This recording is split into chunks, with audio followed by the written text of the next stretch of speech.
पार्थ साधिके शरण्यतम के गौरी नारायणी नमोस्तुते। जय श्री राम। साथियों नमस्कार। साथियों, एस्ट्रोलॉजर जेके राय का यूट्यूब चैनल पर आपका स्वागत है।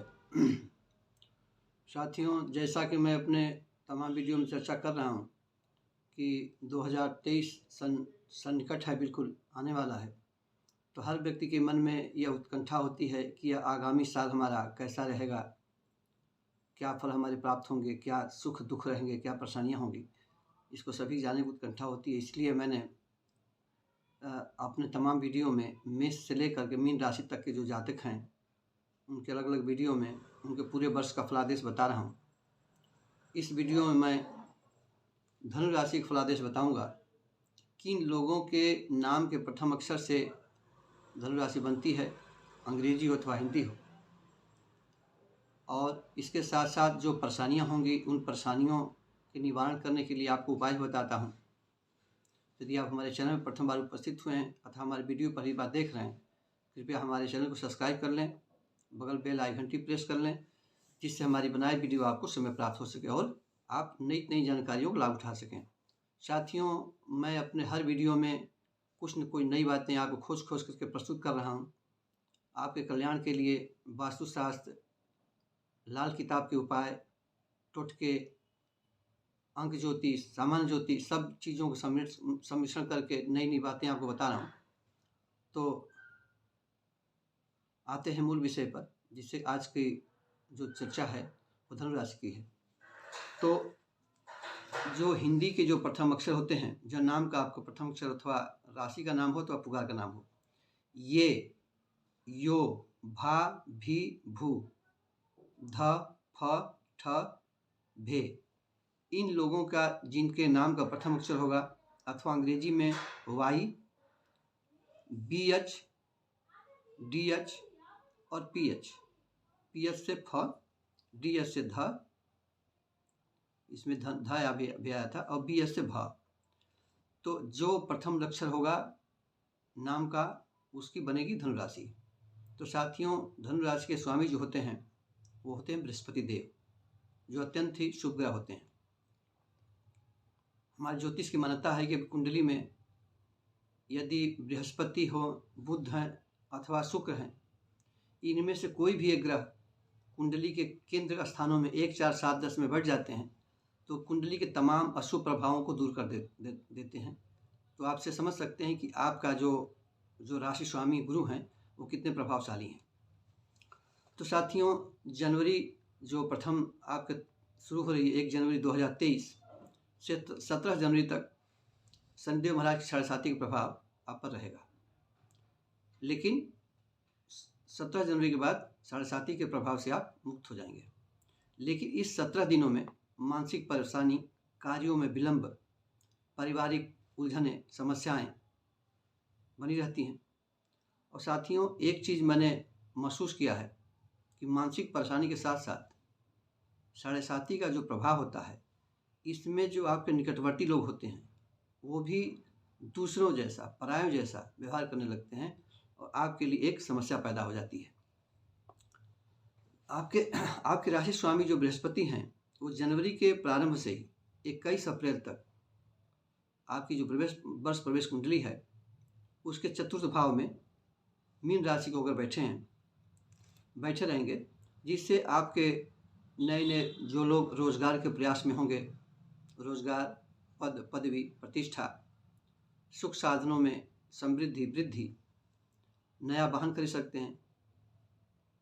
और जमीन जायदाद, चूँकि चतुर्थ भाव से जमीन जायदाद, घर मकान, वाहन, माता सुख, ये सभी चीज़ों का विचार किया जाता है। तो बृहस्पति देव वहाँ बैठ करके आपको इन चीज़ों में सुविधा प्रदान करेंगे, इनकी आपको वृद्धि कर सकते हैं। और पुनः 22 अप्रैल 2023 से बृहस्पति के गोचर भ्रमण में मेष राशि पर उनका गोचर भ्रमण हो जाएगा, राशि परिवर्तन हो जाएगी। तो मेष राशि में आने की वजह से आपके लग्न पर, मतलब कि आपकी जो धनु राशि है उस पर सीधे उनकी दृष्टि, नवम दृष्टि होने लगेगी। तो दृष्टि होने की वजह से और शुभ फलों में और वृद्धि होने लगेगी आपके जो है। इसमें जो आपके जो पुनः जो हमने जो पहले चर्चा किया कि जो लोग बेरोज़गार होंगे उनको रोज़गार मिल सकता है, पद मिल सकता है, पदवी मिल सकती है। पदवी का मतलब होता है जो प्रोमोशन के लाइन में हैं उनको उनका प्रमोशन हो सकता है। यदि व्यापारिक वर्ग में हैं तो उनको धन-धान्य में वृद्धि हो सकती है, व्यापार में उन्नति हो सकती है, पदोन्नति हो सकती है। इस तरह से तमाम सुख सुविधाएँ आपको प्राप्त होने लगेंगी। इस तरह से आप देखें तो धनु राशि के लिए तो यह वर्ष 17 जनवरी के बाद उनकी बल्ले-बल्ले है। उनके लिए तो सब समस्याओं का निराकरण उनके देवगुरु बृहस्पति कर रहे हैं आराम से जो है। अब साथियों 1 जनवरी 23 से वृष राशि में वक्री और मार्गी मंगल ये 12 मार्च से 9 मई तक मिथुन राशि में मंगल अष्टम एवं सप्तम दृष्टि एवं 18 अगस्त से 22 अगस्त तक मंगल चतुर्थ दृष्टि से ये सभी, जैसे मैंने अभी आपको कहते हुए कहा था कि धनु राशि की तो बल्ले बल्ले होने वाली है, तो धनु राशि के बृहस्पति उनके जो स्वामी हैं, राशि स्वामी हैं, वो तो शुभ फल दे ही रहे हैं। साथ साथ उनके जो मित्र जो मंगल ग्रह हैं वो भी अपनी दृष्टि से, बैठने से, स्थिति से आपको सभी अच्छे फल दे रहे हैं। और चूँकि बृहस्पति का कार्य होता है कि आपके सुख सुविधाओं में वृद्धि करना, धार्मिक कार्यों में रुचि बढ़ाना, और मंगल के अधिकार क्षेत्र में आपके भूमि, भवन, मकान इत्यादि, जमीन जायदाद, क्रय विक्रय, इन चीज़ों से लाभ दिलाते हैं। तो यह दो अच्छे ग्रह जो हैं आपके जो है फिलहाल बृहस्पति और मंगल दोनों आपके लिए अनुकूल रहेंगे इस वर्ष में। इसलिए आपके लिए यह वर्ष बहुत ही अच्छा रहेगा। जो आप योजनाएं बनाएंगे उन योजनाओं में आपको सफलता मिलने के पूरे चांस रहेंगे। क्योंकि साथियों आपने देखा कि ये एक अनुभव किया होगा आपने, विषय में ज्योतिष के हिसाब से बताते हैं कि जब शनि देव की 7.5 शुरू होती है तो आदमी के विगत कर्मों की वजह से उनको दंड सुख जो कुछ देते हैं वो, और 7.5 उतरने के बाद जो आपका घाटा हुआ है, कुछ परेशानियां हुई है, उनकी क्षतिपूर्ति भी शनिदेव करते हैं। साथियों अब मैं इसी वीडियो में एक चर्चा कर लूं, जैसे कि 2 ग्रहों से आजकल लोग ज़्यादा डर रहे हैं। हमेशा डरते हैं मंगल से, शनि से। तो शनि से लोग ज़्यादा डरते हैं, शनि के मंदिर में जल्दी पूजा करना, ये करना, वो करना। और मंगल साथियों, शनि और मंगल का यदि आप कंपेरिजन करेंगे तो दोनों पापी ग्रह हैं।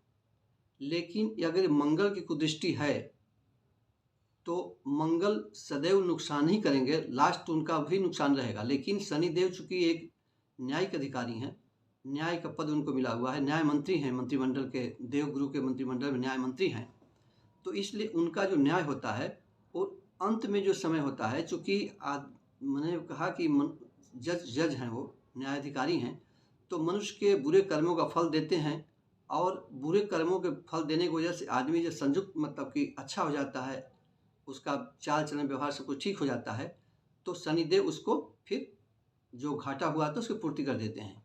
तो इस तरह से शनिदेव 7.5 के बाद सदैव एक अच्छे फल देते हैं, ताकि 7.5 में जो क्षतिपूर्ति हुई है उसकी पूर्ति हो जाए उन्हें।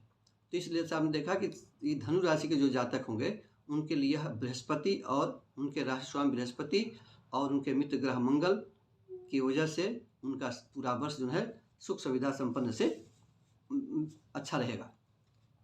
यदि आप कुछ और अच्छा चाहते हैं, कुछ आपको परेशानी हो रही है, जैसे मैंने बताया कि यह शुभ फल आपको मिलेंगे, लेकिन कदाचित मैंने आपको एक वीडियो में चर्चा किया था कि शुभ और अशुभ समय जाने के लिए 2 तरीके होते हैं। एक होता है गोचर, एक होता है विसुत्री दशा। तो यह गोचर का फल होता है। विसुत्री दशा पराशर ऋषि द्वारा जो प्रणीत विसुत्री दशा है वो कुंडली के माध्यम से पता चलती है। तो अगर मानिए कि बृहस्पति या कोई आपकी दशा खराब चल रही है, तो ये जो बृहस्पति के शुभ फल हुए या मंगल के शुभ फल हुए, इनमें कुछ कमी हो जाएगी। तो मान लीजिए कि अगर आपको इनमें कोई कमी होती है, जो हमने आप बताया कि आपको फला अच्छा फल मिलेंगे, अगर नहीं मिल रहे हैं तो आपको क्या करना चाहिए? उसके लिए करना चाहिए आपको जो है कि साथियों की छोटे छोटे उपाय बता रहा हूँ। जैसे कि आपको इस समय सात्विक विचार से रहना चाहिए, क्योंकि मंगल एक सात्विक ग्रह है। और धार्मिक पुस्तकें, जैसे छोटी-छोटी पुस्तकें, बड़ी पुस्तकें, जैसी आपकी सामर्थ्य हो, जैसी आपकी व्यवस्था हो, पुस्तकें खरीद करके, छपवा करके किसी मंदिर में दान कर दें। जिससे वहाँ से लोग जैसे मान लीजिए कि आपने शनि चालीसा दान कर दिया, आपने गीता दान कर दिया, आपने रामायण दान कर दिया, आपने हनुमान चालीसा दान कर दिया, तो वो जो वितरण होगा उन पुस्तकों का, उन पुस्तकों के वितरण से भी आपको सुफल प्राप्त होंगे। किसी वृद्ध और कुलीन अच्छे ब्राह्मण को आप दान दक्षिणा दे सकते हैं। दान दक्षिणा में आपको पीली वस्तुएं हैं, जैसे कि आपका पीला मिठाई है, पीला कपड़ा है, आपका केसर है, जो भी पीली वस्तुएं आपको जानकारी में हो, इस तरह से आप उनको, चने की दाल है, ये सब उनको दान करने से बृहस्पति के सुफल प्राप्त होते रहेंगे। और चूँकि बृहस्पति के जो नग होता है वो पुखराज होता है, तो इस दौरान यदि आप चाहें तो आप पुखराज पहन सकते हैं, सोने की धातु में जड़वा करके। और पुखराज आपकी तर्जनी उंगली में पुखराज पहना जाता है, इसमें आप पुखराज पहन सकते हैं, मंत्रित करके पहन सकते हैं। तो बृहस्पति के जो, मान लीजिए कि कुछ कमज़ोर बृहस्पति होगा, तो पुखराज पहनने से उसके अंदर ताकत आ जाएगी और आपको शुभ फल जो हमने बताए हैं वो आपको मिलने लगेंगे। साथियों, इसी के साथ साथ कुछ और भी आपको अच्छी बातें बताने वाला हूँ, कि जैसे कि 15 फरवरी से 15 मार्च और 15 मई से 15 जून और 14 सितंबर से 14 नवंबर तक, इन महीनों में, इन समयों में सूर्य भगवान की भी विशेष कृपा आप पर प्राप्त रहेगी। क्योंकि साथियों, सौर मंडल में जैसे हमारे आसपास मित्र शत्रु होते हैं, उसी तरह से सौर मंडल में भी ग्रहों में मित्रता सत्ता होती है। तो बृहस्पति हैं, आपके मंगल हैं, सूर्य हैं, ये लोग मित्र वर्ग में आते हैं, एक श्रेणी में आते हैं। तो आप इधर देख रहे हैं कि इधर तिगड्डा होने जा रहा है, मतलब कि बृहस्पति के साथ साथ मंगल और सूर्य भी आपको अच्छे फल देने वाले हैं। जो हमने महीने आपको बताए अभी कि 15 फरवरी, 15 मार्च इत्यादि, तो इसमें सूर्य भगवान की भी विशेष कृपा आपको प्राप्त होने वाली है। तो सूर्य भगवान क्या करते हैं कि आपके आत्मबल में वृद्धि करते हैं, आपका जो व्यक्तित्व होता है उसमें विकास होता है, राजकीय सहायता प्राप्त होती है, राजकीय वर्ग से आपको सपोर्ट मिलता है, नौकरी मिलती है। इस तरह से सूर्य के तमाम अच्छे फल होते हैं। चूँकि सूर्य ग्रहों का राजा है और अनुकूलता होने पर बहुत अच्छे फल देते हैं। तो जैसे मैंने आपको बताया कि 15 फरवरी से 15 मार्च, 15 मई से 15 जून, 14 सितंबर से 14 नवंबर, यह सूर्य के अच्छे समय देने का समय है। यदि किंचित आपको उसमें कमी दिखाई पड़ रही है, आप देख रहे हैं कि जो अपेक्षित फल हमको मिलना चाहिए वो नहीं मिल रहा है, तो आपको पुनः मैं कहूँगा कि आप सात्विक विचारधारा से रह करके भक्ष्य भोजन का विचार करते हुए इसमें आपको सूर्य भगवान को दी आराधना करेंगे। चूँकि यह समय सूर्य भगवान का था जो हमने आपको बताया, तो सूर्य भगवान आराधना करेंगे, सूर्य भगवान को जल देंगे, ओम घृणी सूर्याय नमः कहेंगे, जाप करेंगे। तो सूर्य तमाम उपाय हैं सूर्य के लिए, जो है मैंने आपको तमाम वीडियो में अपने चर्चा किया हूँ, उन किसी भी उपायों को अपना करके आप जो है अपना भला कर सकते हैं। तो सूर्य की विशेष कृपा आपको प्राप्त होने लगेगी। तो आशा है कि आपको हमारा यह जानकारी अच्छी लगी होगी, और आपने हमारे चैनल को अब तक सब्सक्राइब नहीं किया है, कृपया सब्सक्राइब कर लें, जिससे हमारी बनाई वीडियो आपको समय प्राप्त हो सके और आप नई नई जानकारियों का तत्काल लाभ उठा सकें, और अगर कोई परेशानियां हैं उनको दूर कर सकते हैं। यदि आपको इस विषय में कोई जानकारी प्राप्त करनी हो तो आप अपनी कुंडली का अनुसरण करा सकते हैं, कुंडली बनवा सकते हैं। आपको YouTube के माध्यम से मैं आपको अपना नंबर भी दे दूंगा, इस पर जो है